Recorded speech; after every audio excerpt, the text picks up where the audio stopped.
Parang playoffs ang laban, crazy pass ni LeBron James, nadakdakan ng former teammate si The King. Nadali ni Fox ng rondo move si AD, knockout si ref, crazy ang naging ending ng laban. Exactly 20 years ago mga bro, muling magbabalik sa Sacramento Kings si LBJ kung saan una siyang naglaro sa kanyang rookie debut. Pero hindi ganon kaganda ang naging simula ng LA mga bro, natambakan agad sila ng double digit kung saan mainit si De'Aaron Fox with 10 points, shooting 4 of 5 sa field. Nag-ararondo move pa ng mapeke sa play na to si Anthony Davis. Sa bonus naman mga bro, nakapagdala ng 7 points pero ang pinakadumali sa Sacramento ay ang kanilang second unit. May 18 points total agad ng bench ng Kings mga bro, samantalang lilima pa lang para sa Lakers. 4 points pa lang sa LBJ at tig 7 points ni Anthony Davis at Prince ang nanguna para sa Lakers. Natapos pa ang quarter, nadakdakan ni JaVale McGee ang former teammate na si LeBron James, 41-28, abante ang team ni Coach Jimmy. Second quarter, dito na mas gumanda ang opensa ng Lakers kumpara nung first quarter, 2-3 agad ang naipasok ni Christian Wood. Mula yan sa assist ni LeBron James, pabaril-barir pa sa crowd ng Kings mga bro, matapos naman ang end one basket na to under 7 minutes. Simula niya nagkaroon na ng momentum ang Lakers, baba sa single digit ang lead ng Sacramento.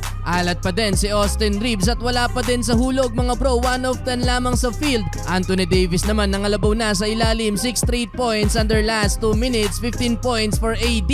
Sumubok ng dalawang 3 points si LBJ mga bro, pero walang naipasok dyan sa LBJ. Stay na sana sa single digit ang hahabulin ng LA, kaso kumanapan ng 7-2 nating run ng Kings, 66-55 end of first half. Third quarter, pinanis agad ni De'Aaron Fox ang depensa ni Anthony Davis mga bro, sinausaw pa ang layup, may kasama pang foul, pero heto na naman ang paghabol ng LA. Paulan ng 3 halfway mark ng quarter sa AD at Prince, 11-2 nating run ang nagawa nilang dalawa, baba na lang din sa isang kalamangan ng Sacramento. 11 points sa third quarter, etong si Prince. Gandang cut naman ang ginawa dito ni LeBron James mga bro sa baseline for the easy two-handed slam dunk. Double digit na din sa LBJ mga bro, pero abante pa din ng 4 points sa third quarter ang Sacramento Kings, 87-83. Well, fourth quarter, finally nakuha na din ng Lakers ang kalamangan. Gandang start mga bro, 8-3 run. 2-3 agad ang naipasok dyan ni Rui Hachimura. Timeout agad ang Kings, 91-90. Nakapagpahinga ng matagal si Anthony Davis dahil maganda ang tinatakbo ng opensa ng Lakers. Binuli lang ni LeBron etong si Malik Monk. Well, bad news para sa Kings, na injured ang ankle ni Fox. Though ang good news mga bro, nakakapaglaro pa din naman siya.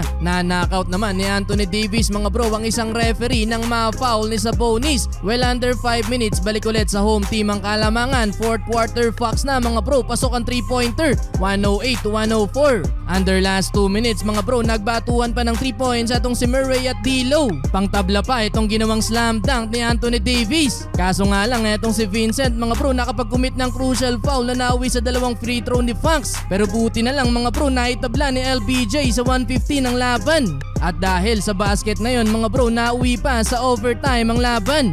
Overtime mga bro, takeover mode si Malik Monk, lamang ng 4 ang Kings under 2 minutes, pero bawi ng 3 points sa kabila sa LBJ.